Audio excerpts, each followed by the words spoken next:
Sayod gayod ang kadaghanan nga lisod magkasakit.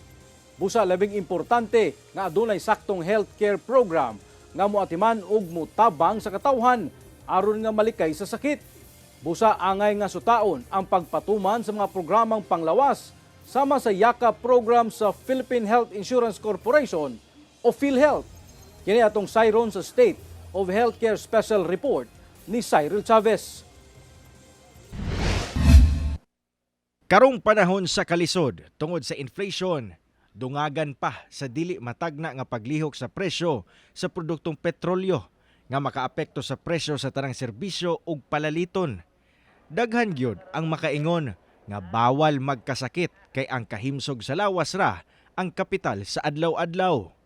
Subay niini, gilusad sa PhilHealth ang Yaman sa Kalusugan Program o YAKAP nga makatabang sa konsultasyon sa panglawas ug ang paghatag og tambal alang sa nanginahanglan. Ito ay programa na kung saan bawat Pilipino ay mamimili ng isang yakap facility of choice, pwedeng private yakap clinic or government yakap clinic, na kung saan may titingin na sa iyo na isang doktor at magkakaroon ka ng konsultasyon at pwedeng magpagawa ng basic diagnostic procedures, 13 basic diagnostic procedures, and 21 take-home essential medicines. Usa ang Cagayan de Oro City sa pilot area sa Yakap din adunay 69 ka clinics nga accredited sa syudad.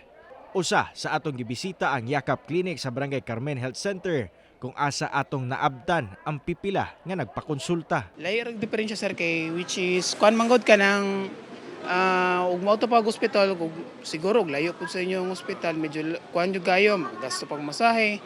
So although diri man god walking distance lang pod mismo diri sa Moabaw. So maski pili na lang pod nako diri at the same time paumanog ka ng check up diri bike sa kwan sa area. Ang Bukirong Barangay sama sa Lumbia usasab sa mga adunay yakap clinics nga anaa na himutang mismo sa Lumbia City Hospital. Plastar ang pasilidad sulod sa mong ospital ug kayang makaakomodar og 200 hangtod 300 ka mga pasyente sa matag adlaw. O dili lang pud taga Lumbia ang ginakater nato diri sir no. Kung sa Lumbia as far as taga Bisigan tapos taga Baungon na diri pud sa magpanggihapon diri. Pero wala man pud nato ginalimit kung taga kwan lang pud kung sa atin taga Usamis man ni diri magpakonsulta.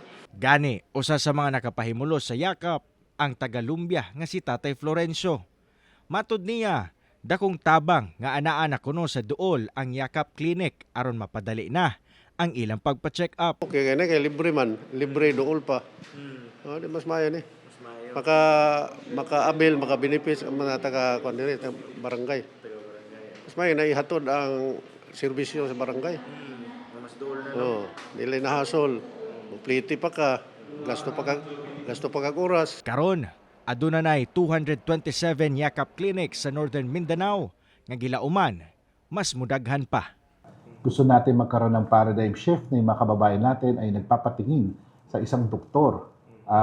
Kasi gusto natin na early detection, hindi na kailangan lumala ang sakit.